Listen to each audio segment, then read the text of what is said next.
Amin. Silakan duduk Bapak Ibu.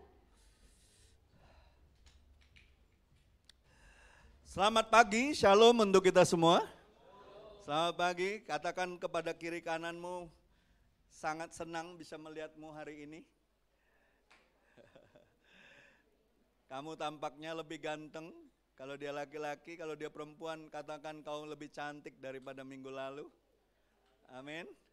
Siapa yang percaya, kan katanya anak Tuhan itu terangnya tuh makin lama makin terang seperti rembang tengah hari. Seharusnya wajah kita memancarkan cahaya, memancarkan kasih Tuhan, memancarkan kebaikan Tuhan. Amin.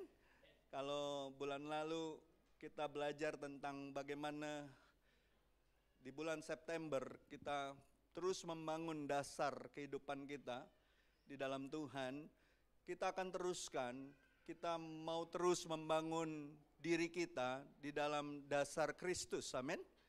Ada amin? Dan tidak kebetulan 2 atau 3 hari yang lalu itu hari tahun baru Yahudi 5785 ya. Tahun barunya Yahudi Rosh Hashanah ya. Dan tahun baru ini dikatakan adalah tahun Pei Hei, ya. Itu artinya gambarnya itu mulut, ya. Gambarnya itu mulut. Dan kalau saudara baca di Mazmur 33 ayat 6 dikatakan oleh firman Tuhan atau Yahweh, langit dijadikan dan oleh nafas mulutnya seluruh pasukan-pasukan mereka, ya. Ada kata nafas di situ. Ya, nafas mulutnya. Sebenarnya dalam bahasa Ibrani itu nafas itu ruah, roh. Jadi ada 2 komponen yang membangun segala sesuatu di jagat raya ini, yaitu firman-Nya dan rohnya. Amin. Ada amin? Dari nafas mulutnya. Ya. Tahun ini mari kita mengproklamirkan perkataan-perkataan iman. Ya, kita percaya Roh Kristus ada di dalam kita. Siapa yang percaya ada Roh Kristus di dalam kita? Dan waktu kita memperkatakan firman, sesuatu sedang terjadi walaupun kita tidak melihatnya. Tuhan sedang mengerjakan hal-hal yang menjadi janjinya bagi kita. Wah, enggak semua bilang amin. Kayaknya saudara enggak percaya. Saudara mau lihat yang kelihatan mata saja atau saudara mau percaya karena saudara yakin firman Tuhan itu ya dan amin. Yesus mengatakan lebih berbahagia orang yang tidak melihat tapi percaya.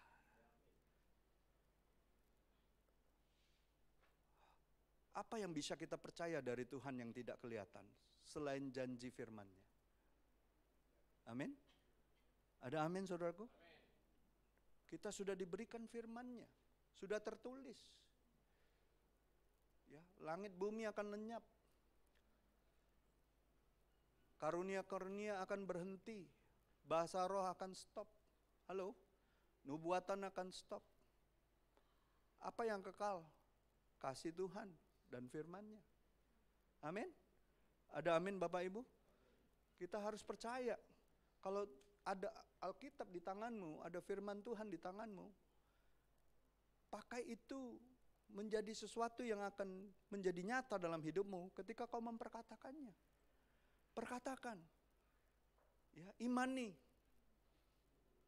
Jangan cuma jadi pengetahuan di pikiran kita, imani. Ya, perkatakan. Daripada kita mengeluh, daripada kita menggerutu, daripada kita mengatakan hal-hal yang susah dalam pikiran kita, lebih baik kita memperkatakan firman. Ya. Lebih baik kita bermazmur, lebih baik kita memuji Tuhan. Amin. Ya. Dan tidak kebetulan dari pertemuan sinode tahun ini, ya, tema kita sepanjang tahun ini sampai tahun depan itu adalah arise and build. Ya, bangkit dan membangun. Lihat gambarnya itu. Ini gambar yang profetik sekali sebenarnya. Ada berapa orang di situ? Ada gambar apa? Ada gambar orang kan? Saling bergandengan tangan. Dan mereka sedang membangun sebuah bentuk apa? Rumah. Seperti rumah sedang dibangun. Warna orang-orangnya beda-beda enggak? Beda-beda. Tuhan mempersatukan kita dalam keberbedaan supaya kita bisa membangun bersama-sama rumah Tuhan. Amin. Rumah Tuhan yang pertama itu diri kita. Bukan gedung, diri kita. Masing-masing kita dibentuk satu dengan yang lain di dalam rumah Tuhan.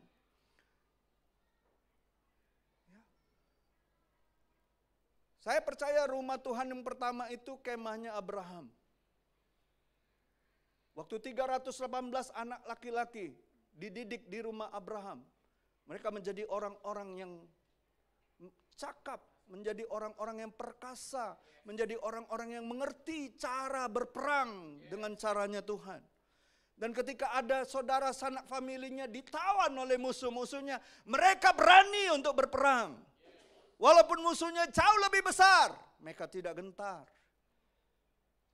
Abraham tidak pakai tentara-tentara bayaran. Abraham pakai anak-anak yang lahir di kemahnya. Amin. Bahkan raja-raja yang melihat itu, mereka menawarkan uang, menawarkan harta untuk mendapatkan anak-anak itu. Hati-hati, rumah Tuhan.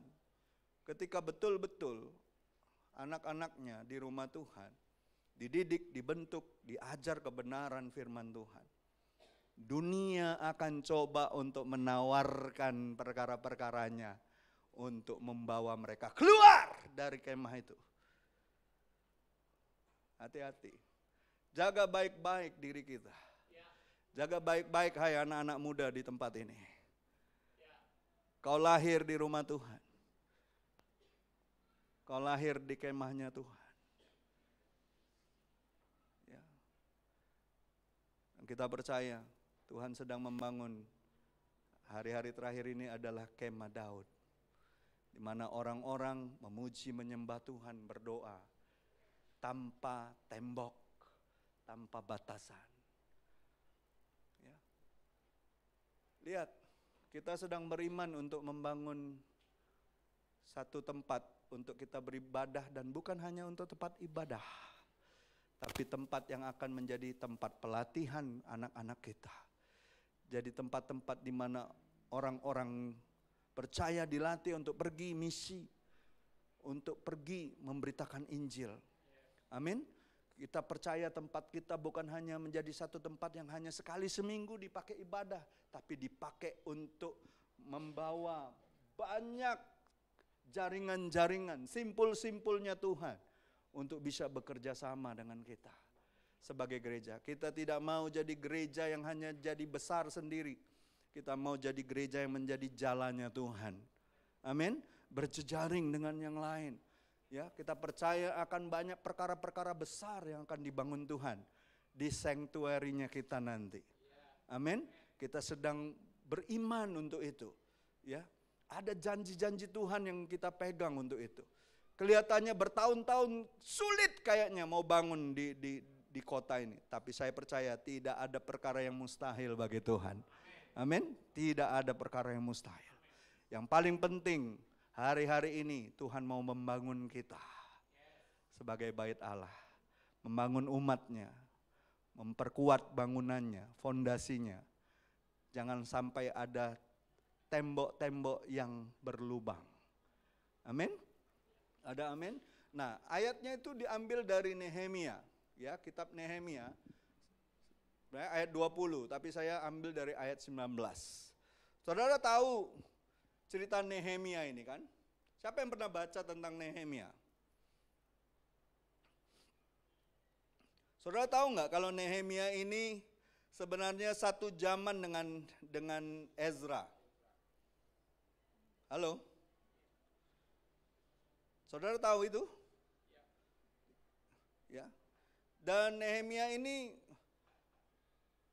gelombang ketiga yang balik dari Babel, balik ke Yerusalem. Ya, setelah Ezra Dan teman-teman dari pembuangan itu pulang, ya. Mereka ini gelombang ketiga. Dan Nehemia ini adalah juru minum raja sebenarnya. Tapi hatinya murni untuk perkara-perkaranya Tuhan. Dia nggak tahan ketika mendengar kabar tembok-tembok Yerusalem terbakar runtuh dan tinggal puing-puing. Rumah roti itu, rumah di mana bangsanya seharusnya beribadah kepada Tuhan, runtuh, saudara. Ketika dia menghadap raja pun, dia tidak berhenti di dalam hatinya berdoa untuk mendapatkan favornya Tuhan melalui Raja Artasasta. Dan karena kemurahan Tuhan, sekali lagi karena kemurahan Tuhan. Ada amin? Karena ada lagunya. Oleh karena kemurahan Tuhan, ku ada sampai hari ini. Dia itu sambil menangis mengatakan itu. Kapan terakhir kita menangis? Menangisi tubuh Kristus, menangisi jiwa-jiwa, menangisi keadaan kita. Kapan terakhir kita menangis? Apakah kita sudah cukup puas dengan keadaan kerohanian kita hari-hari ini? Apakah kita sudah cukup puas dengan keadaan gereja hari-hari ini? Saudara, masih banyak jiwa-jiwa yang butuh ditangisi. Bahkan masih banyak anak-anak Tuhan yang terus harus kita tangisi di hadapan Tuhan. Bersyafaat di hadapan Tuhan. Agar tidak runtuh keimanannya. Agar tidak menjadi dingin kasihnya. Agar tidak menjadi murtad, saudaraku. Hari-hari ini adalah hari-hari peperangan. Kita gak bisa main-main, saudara. Hari-hari ini kita harus berjaga-jaga. Karena tidak kebetulan sebentar lagi kita akan terjadi suksesi pergantian pemimpin di bangsa ini. Halo? Baru berapa hari yang lalu terjadi pergantian Dewan Perwakilan Rakyat dan DPD tanggal 1 kemarin. Tanggal 21 nanti presiden berganti. Bulan depan akan ada pemilihan gubernur, pilkada gubernur, bupati, wali kota. Kita harus berjaga-jaga. Supaya bangsa ini tetap di dalam tracknya Tuhan. Tetap dalam rencananya Tuhan. Tidak ada yang menggagalkan rencana Tuhan untuk bangsa kita. Amin. Kita harus percaya gereja menjadi soko guru. Menjadi corong kebenaran. Menyampaikan kebenaran. Ya, kemarin saya cukup sedih. Salah satu Romo yang sangat nasionalis ya. Meninggal, Romo Beni. Saya cukup sedih karena usianya terpaut jauh dengan kita. Saya tahu ini hamba Tuhan yang punya hati untuk bangsa ini. Kita harus bersyukur untuk saudara-saudara kita yang berani mengatakan kebenaran walaupun dia statusnya hamba Tuhan. Jangan takut, saudaraku. Hari-hari ini ketika kebenaran ditinggikan, maka derajat bangsa pun akan ditinggikan. Amin. Ada amin? Jangan takut. Suarakan kebenaran itu. Ya. Saudara tahu peristiwa Nehemia ini akan terus terjadi di sepanjang masa di dalam kehidupan gereja Tuhan. Ini adalah gambaran tentang gereja Tuhan. Dan ini sebenarnya cerita tentang kesetiaan Tuhan atas umatnya. Amin. Amin. Ini bukan hanya cerita Nehemia, ini cerita tentang kesetiaan Tuhan atas umatnya yang terus berdoa, terus melihat kepada jalan-jalan Tuhan, terus berpegang kepada janji-janji Tuhan. Tuhan itu setia sampai beribu-ribu keturunan kita. Dia tidak pernah ingkar, dia bukan manusia. Dia Allah yang akan menyatakan kehendaknya kapanpun waktunya itu. Dan saya percaya inilah kairosnya Tuhan. Ya, nggak kebetulan shifting kita, city blessing gereja kita Dari tahun 99 sampai 2024 ini, sudah 25 tahun. Seperti perahu, nanti minggu depan ataupun setelah minggu depan, saya akan khotbahkan itu. Seperti perahu layar, ketika dia mau belok, akan ada hal-hal yang perlu kita persiapkan. Amin.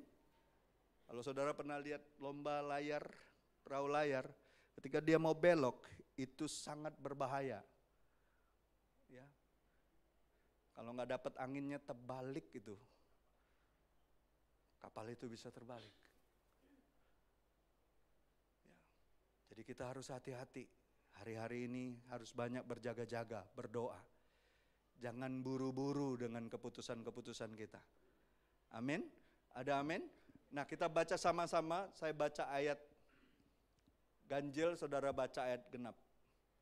Demikian firman Tuhan. Ketika Sanbalat, orang Horon dan Tobia, orang Amon, pelayan itu dan Geshem, orang Arab, mendengar itu mereka mengolok-olokkan dan menghina kami. Kata mereka, apa yang kamu lakukan itu? Apa kamu mau berontak terhadap raja? Aku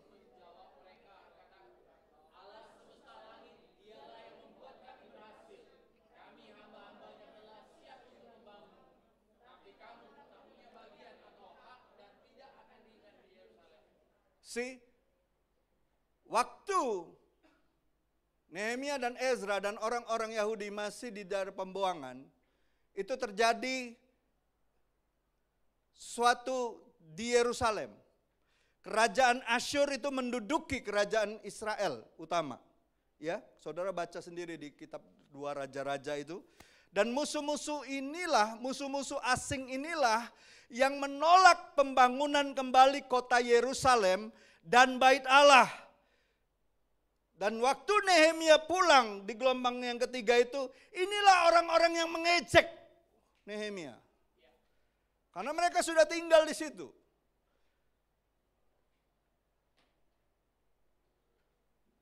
Dan itu nggak stop sampai hari ini.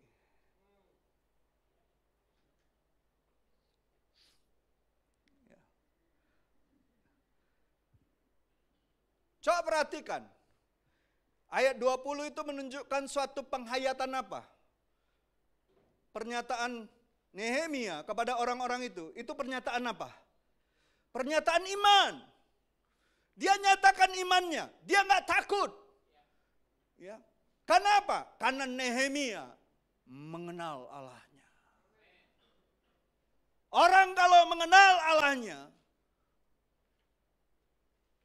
apa visi kita? Daniel 11 ayat 32. Umat yang mengenal Allah akan tetap kuat dan bertindak. Umat yang kenal Tuhan, walaupun diintimidasi, walaupun ditakut-takuti, walaupun dicoba untuk dilemahkan imannya, tetap akan memperkatakan imannya. Amin. Jangan berhenti ketika ada orang-orang yang mengintimidasimu. Jangan berhenti untuk mengatakan imanmu kepada orang-orang tersebut. Kenapa? Karena pengenalan kita akan Tuhan. Kalau pengenalan kita akan Tuhan kuat, kita nggak gampang diintimidasi. Amin. Apa yang dikatakan oleh Nehemia? Ayat 20 itu. Allah semesta langit, dialah yang membuat kami berhasil. Bilang sama sebelah-sebelahmu, kalau kau berhasil itu karena Tuhan. Bukan karena hebatmu, bukan karena kuatmu, bukan karena pandaimu, bukan karena pengalamanmu, bukan karena koneksimu. Tapi karena Tuhan. Karena Tuhan. Ingatkan itu sama diri kita, supaya kita tidak menjadi sombong. Supaya kita tidak menjadi pongah, jumawa, kata orang zaman dulu. Ingatkan terus, semua ini karena Tuhan. Semua ini karena kasih karunia Tuhan. Dan kalaupun itu belum terjadi, lihat, belum terjadi. Nehemia mengatakan, Allahku yang akan membuat kami berhasil. Dan kamu tidak akan mendapat bagian. Ataupun hak yang akan diingat di Yerusalem. Nggak ada mereka tuh sebenarnya. Bangsa-bangsa lain tuh nggak ada haknya di Yerusalem. Ini jelas-jelas dia bilang, nggak punya hak sebenarnya. Mau bilang apa mereka?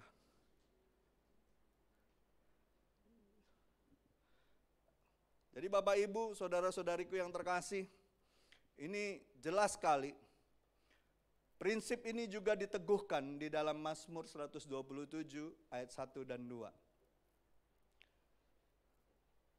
Coba ayatnya dimunculkan. Mazmur 127 ayat 1 dan 2. Nyanyian ziarah Salomo. Jikalau bukan Tuhan yang membangun rumah, sia-sialah usaha orang membangunnya. Jikalau bukan Tuhan yang mengawal kota, sia-sialah pengawal berjaga-jaga. Sia-sialah kamu bangun pagi-pagi dan duduk-duduk sampai jauh malam. Dan makan roti yang diperoleh dengan susah payah. Sebab ia memberikannya kepada yang dicintainya pada waktu tidur. Halo. Lihat, Nehemia belum membangun pun dia sudah meletakkan dasar. Tuhan yang akan membuat kami berhasil. Dia tahu Tuhan yang akan membuat mereka punya hikmat, punya cara, punya strategi untuk membangun kembali tembok-tembok Yerusalem. Amin. Kalaupun keadaan jemaat sedang mengalami begitu banyak pergumulan, keadaan ekonomi sedang susah, katanya deflasi 5 bulan ini seperti zaman pandemi. Tapi ketika kau libatkan Tuhan di dalam doamu, libatkan Tuhan di dalam keputusan-keputusanmu, Tuhan akan buat kau berhasil. Gak usah takut, libatkan Tuhan. Masa sih Tuhan mau kita anak-anaknya menjadi orang-orang yang gagal, dipermalukan, kalah? Bukankah dia berjanji kalau dia di pihak kita, siapa lawan kita? Nggak ada, saudaraku. Kita harus terus pegang janji Tuhan ini. Ya, jangan takut dengan keadaan kita. Keadaan tidaklah seharusnya menentukan arah hidup kita. Tapi firman Tuhan dan Roh Kudus yang seharusnya mengarahkan hidup kita. Amin. Jangan takut. Berjalan terus, maju terus. Ya. Mengapa Tuhan mengizinkan Nehemia dan orang-orang pilihannya mengalami begitu banyak kesulitan ketika membangun tembok itu? Ya. Kenapa? Kalau saudara punya pikiran, kenapa ya kayaknya dipersulit ya? Kenapa Tuhan izinin? Bukankah hal yang sama juga terjadi sama Daud, sama Musa, sama Yusuf? Halo? Ketika ingin melakukan apa yang menjadi kehendak Tuhan, musuh-musuhnya kan gak seneng. Mencoba untuk menggagalkan visi Tuhan, betul tidak? Ya. Kenapa itu? Apakah janji yang dikatakan oleh Tuhan melalui hamba-hambanya, melalui nabi-nabinya, itu janji yang palsu?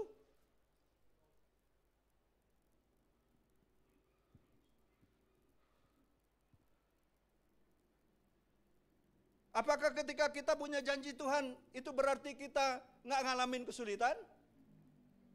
Apakah ketika kita ada seseorang yang menubuatkan kita, yang mengatakan perkataan-perkataan iman, lalu kita bebas dari segala masalah? Nggak ada, Alkitab tidak pernah menceritakan seperti itu.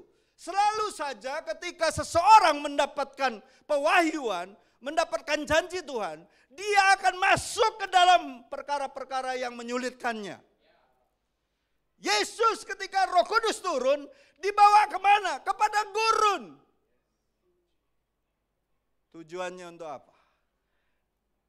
Tujuannya untuk diuji keberadaannya.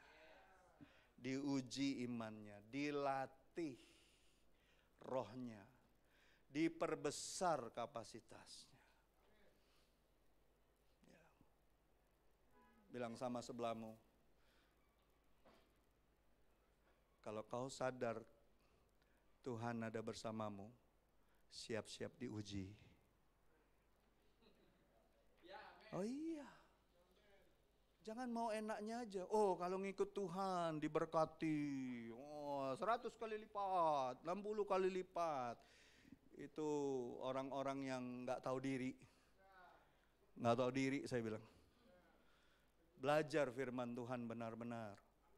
Setiap kali seseorang mendapatkan visi, mendapatkan pernyataan Tuhan, dia akan melewati perkara-perkara yang akan menyulitkannya. Tapi ketahuilah, kalau Tuhan sudah berfirman, Dia berfirman dan selamatkanku. Tiada yang mustahil bagimu, Yesus, ku percaya padamu. Kalau Dia sudah berfirman, percaya saja. Lakukan bagiannya kita. Kerjakan apa yang Tuhan mau. Minta petunjuk Tuhan. Firman-Nya itulah pelita bagi kaki kita dan terang bagi jalan kita. Dengar-dengaran. Kalau sudah suami istri, dengar-dengaran dengan pasanganmu.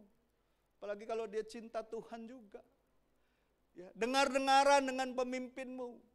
Dengar-dengaran dengan sahabat-sahabatmu yang baik. Kita ini nggak bisa hidup sendiri, butuh penolong. Pertama penolong kita Roh Kudus, betul. Tapi ada suami, ada istri. Nah kalau suami, penolongnya siapa? Istri. Jangan cak-cak hebat yang lanang-lanang ini. Istrimu itu penolong. Kau butuh ditolong. Dengar baik-baik. Apalagi kalau dia cinta Tuhan. Beda kalau dia belum di dalam Tuhan. Ada amin? Dengar baik-baik. Dengar orang yang mentorinmu. Walaupun kau sudah lebih banyak pengetahuanmu dari dia, tapi dengar. Dia sebagai mentor, dia sebagai pemimpin, kadang-kala melihat jauh ke depan, lebih jauh daripada kita. Dia di atas bukit, kita masih di lembah. Amin. Dia yang berjaga-jaga atas jiwamu. Itu kan kata Rasul Paulus, berjaga-jaga atas jiwamu. Dia mendoakanmu. Dengar baik-baik. Ya. Dan saudara tahu, Yakobus bilang apa? Yakobus menulis, Yakobus 1 ayat 12 katakan apa? Waktu kita memperkatakan iman, perkataan iman, siap-siap untuk apa? Tolong tampilkan ayatnya. Berbahagialah orang yang bertahan dalam pencobaan, sebab apabila dia sudah tahan uji, ia akan menerima mahkota kehidupan yang dijanjikan Allah kepada barang siapa yang mengasihi Dia. Kalau kita mengatakan perkataan iman, siap-siap apa? Diuji dan dicobai sama si jahat. Tapi ketika engkau terus bertahan, terus taat, terus bersukacita, berbahagia. Amin. Kau akan dapat apa? Mahkota kehidupan. Ku berbahagia, yakin teguh, Yesus abadi, kepunyaanku, aku warisnya, ku ditebus, ciptaan baru, Roh Kudus. Lalu apa? Aku bernyanyi bahagia, memuji Yesus selamanya. Aku bernyanyi bahagia, memuji Yesus selamanya. Lagi diuji, lagi banyak masalah, lebih baik kita memuji Tuhan. Namanya diuji, lebih baik memuji.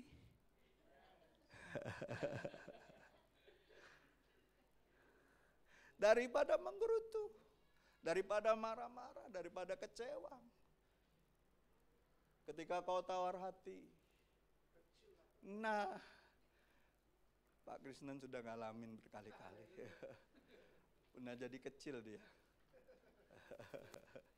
Saya lihat seperti di dalam ruangan kecil dia.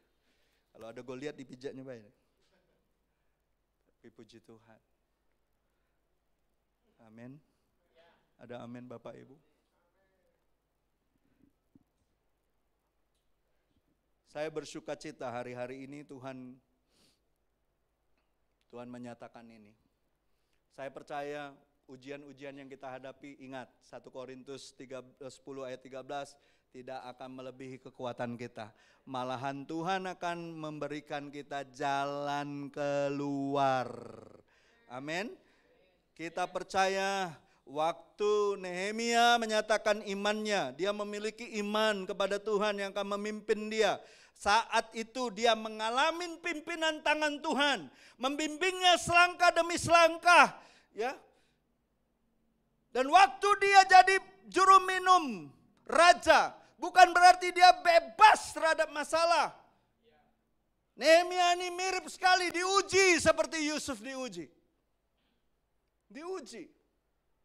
Kalau saudara mau cemerlang di hadapan Tuhan, di hadapan Kristus, izinkan Tuhan menguji hidup kita. Jangan jadi orang-orang yang lemah dan selalu saja ingin terbebas dari perkara-perkara seperti itu. Izinkan kau punya pundak yang kuat. Izinkan kau punya hati yang besar. Izinkan pikiranmu diisi terus sama firman Tuhan. Jangan cuma mau yang menyenangkan. Amin.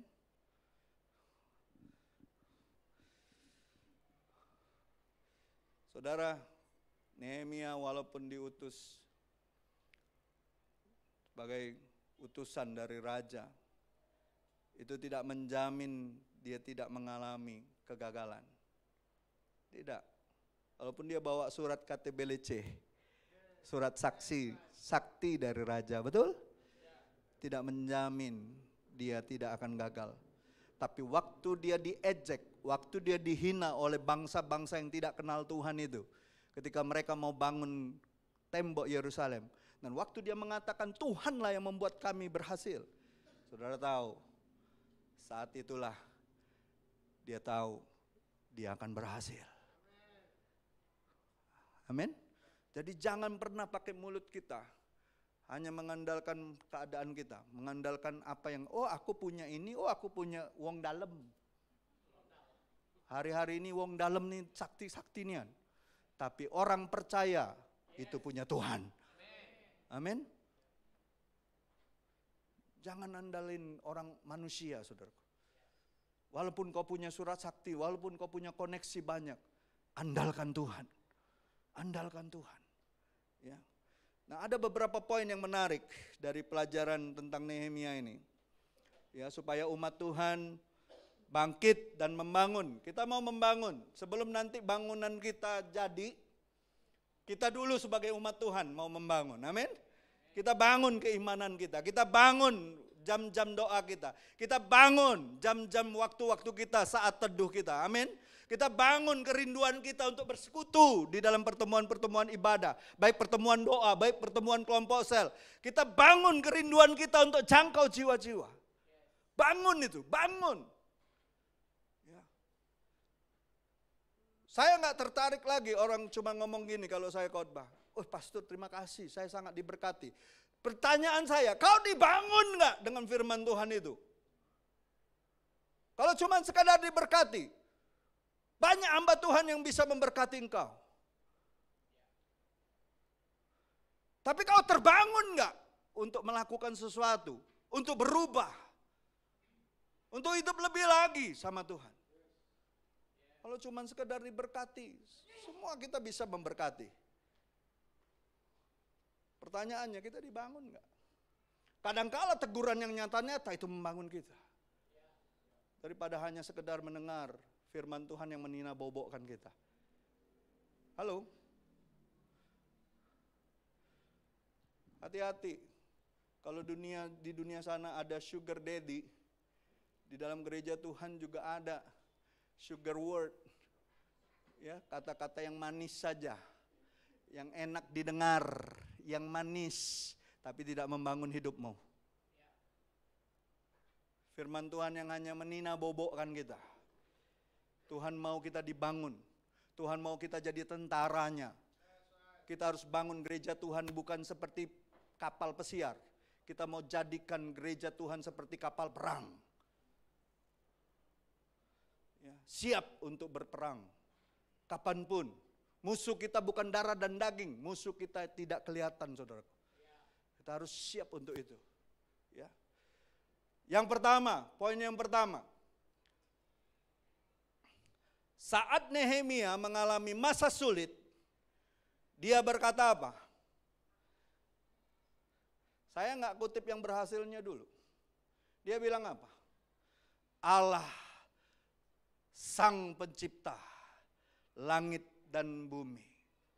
Saudara harus mengerti, pengertian Allah semesta langit dan bumi adalah artinya Allah yang menjadi penguasa langit dan bumi, yang menyertai dia dan menjamin hidup Nehemia. Bukan Allah yang tidak mampu, bukan Allah yang tidak berdaya, bukan patung yang disembah dan hanya bisa diam saja. Makanya dia berkata, Allah semesta alam yang akan membuat kami berhasil. Saudara harus tahu bahwa Allah yang kita sembah adalah Allah yang menguasai langit dan bumi. Ingat, Yesus ketika mengutus murid-muridnya, segala kuasa di sorga dan di bumi sudah diserahkan sama Yesus. Maka itu pergilah, dia utus kita, dia urapi kita dengan kuasa yang sama. Kemanapun kau pergi, sign and wonder, tanda dan mujizat akan menyertaimu. Kalau kau percaya, kau akan melakukan perkara-perkara yang lebih besar dari apa yang pernah aku lakukan. Masihkah kita percaya dengan firman yang seperti itu? Kalau sudah nggak percaya lagi, there is something wrong dalam keimanan kita. Something wrong with our faith.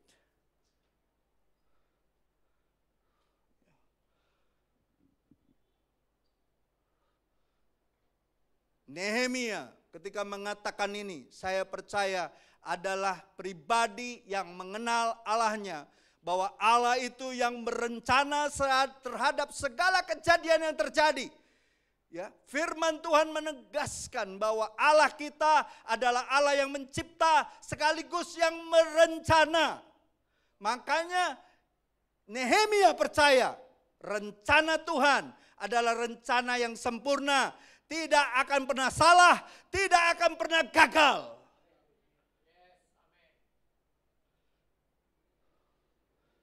Makanya Ayub juga mengatakan, tidak ada rancangan Tuhan yang gagal. Dulu aku hanya mendengar, sekarang aku melihat dengan mataku sendiri. Saudara, soal percaya sama Tuhan, bukan hanya kita mendengar, tapi alami sama Tuhan. Banyak orang cuma senang dengar hari-hari ini, tapi gak ngalamin Tuhan. Menyedihkan. Ngalamin Tuhan itu penting, saudaraku. Alamin Tuhan kita. Alami kuasanya. Alami hal-hal yang ajaib yang Tuhan mau kerjakan sama kita. Jangan cuma dengar. Oh, orang itu dipakai Tuhan. Oh, orang ini luar biasa. Oh, orang. Bagaimana dengan kita? Mau nggak kita ngalamin?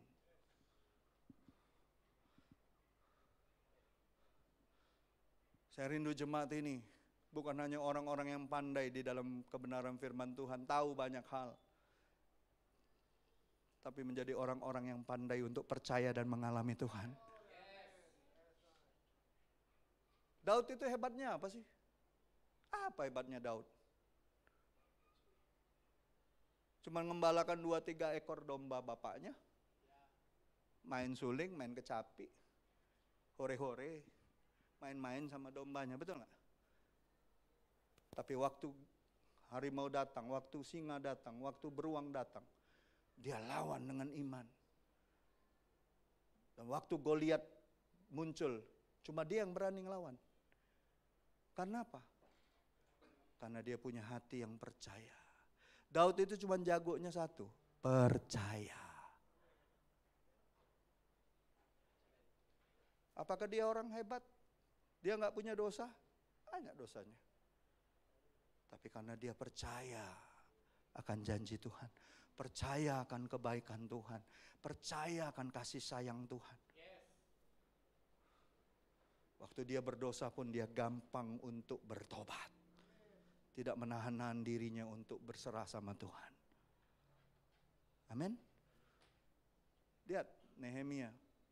Ini pernyataan iman bahwa dia meyakini Allah yang membuat dia berhasil adalah Allah yang sama yang telah menciptakan langit dan bumi, yang punya rencana yang tidak akan pernah gagal. Amin. Ada amin? Itu yang pertama. Yang kedua, Allah yang berencana juga Allah yang memilih dan memelihara dan serta membangun orang-orang yang ditentukannya untuk dipakainya. Saudara percaya nggak bahwa setiap kita adalah Tuhan sendiri yang pilih? Kan jelas sekali Yesus katakan, bukan kamu yang pilih aku yang pilih kamu. Supaya kamu apa? Pergi dan menghasilkan buah. Dan buahmu itu buah tetap. Berarti apa? Tuhan yang memilih, Tuhan yang memelihara kita, juga membangun kita di masa-masa dibentuknya. Ya tidak langsung jadi. Kita seperti tanah liat yang diputar, diremukkan, dikasih air lagi. Kalau dilihat pemandangan sang pejunan itu belum seperti yang dia mau, dia ulek lagi, dia putar lagi, dia kasih air lagi.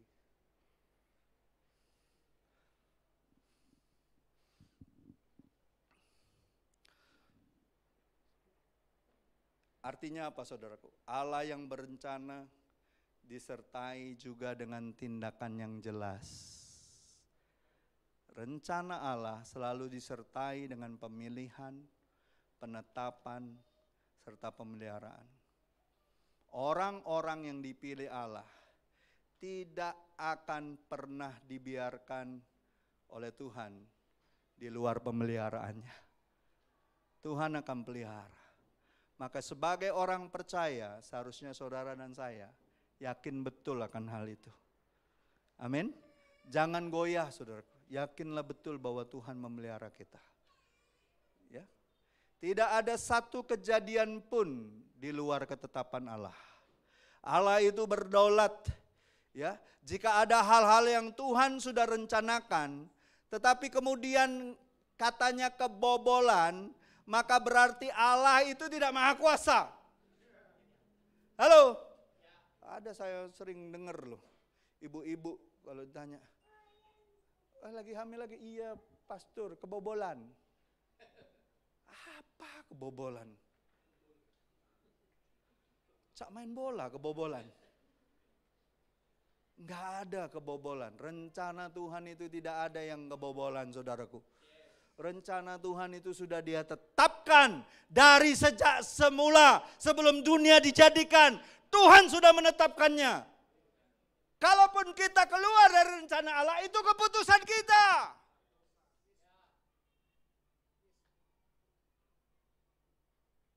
Bukan rencana Allah. Rencana Allah tidak mungkin gagal. Keputusan kita lah yang membuat kita gagal. Ya.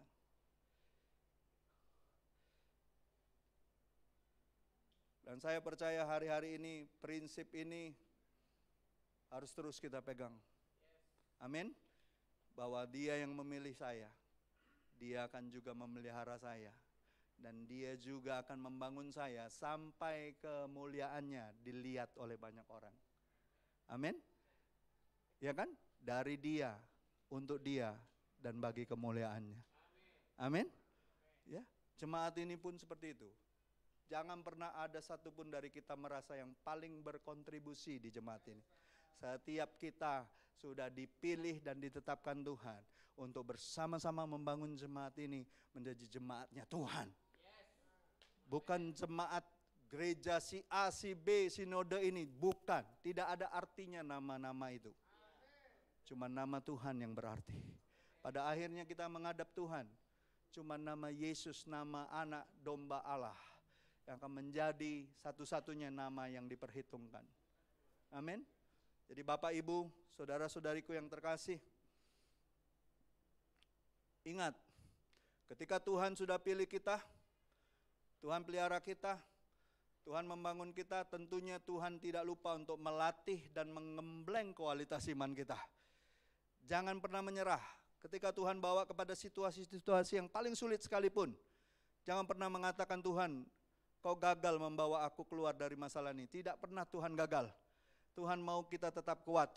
Tuhan mau kita tetap berserah. Tuhan mau kita terus berjalan dengan iman. Kalaupun itu terasa sakit, betul. Karena Tuhan mengasihi kita. Kadangkala Tuhan menguji kita sampai terasa sakit. Supaya kita tahu betapa sakitnya Tuhan di atas kayu salib untuk mengasihi kita. Sampai rupa Allah menjadi nyata dalam kehidupan kita. Amin. Tujuan utama kita jadi orang Kristen bukan hanya diberkati. Tujuan utama kita adalah menjadi serupa dengan gambaran anaknya, Yesus Kristus. Jadi adalah salah kalau saudara dan saya jadi orang Kristen hanya memikirkan berkat apa yang saya bisa peroleh.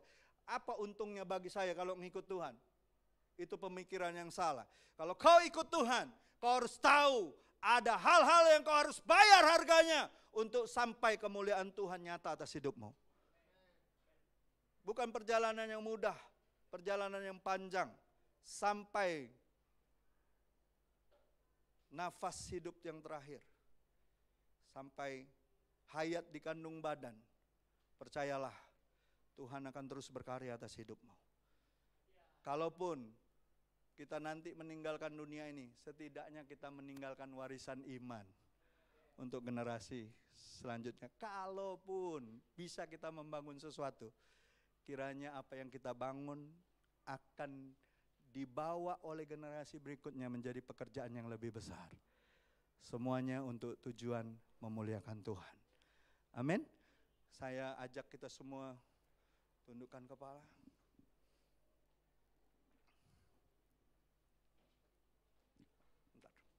Tahan dulu.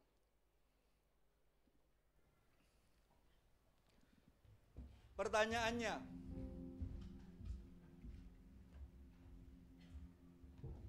bagaimana dengan keadaan kita hari-hari ini? Apakah kita sedang membangun kehidupan kita lebih lagi bersama dengan Tuhan? Apa yang kita kerjakan lebih banyak hari-hari ini? Seberapa banyak waktu kita membangun diri kita bersama dengan Tuhan?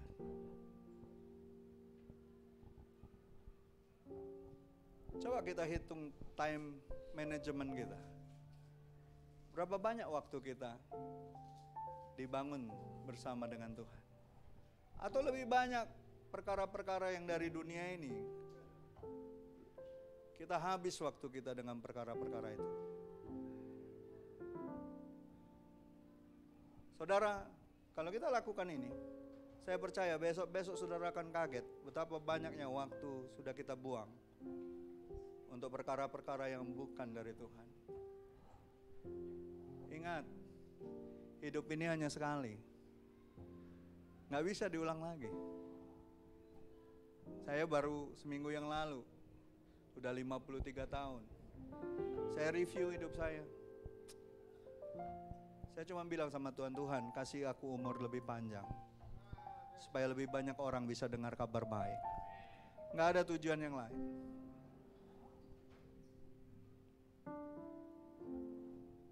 Saya cuma rindu setiap kita menyadari bagaimana dengan waktu-waktu kita. Apakah kita lebih banyak membangun diri bersama dengan Tuhan? Ini waktunya gereja bangkit. Gereja mengizinkan dibangun oleh Tuhan.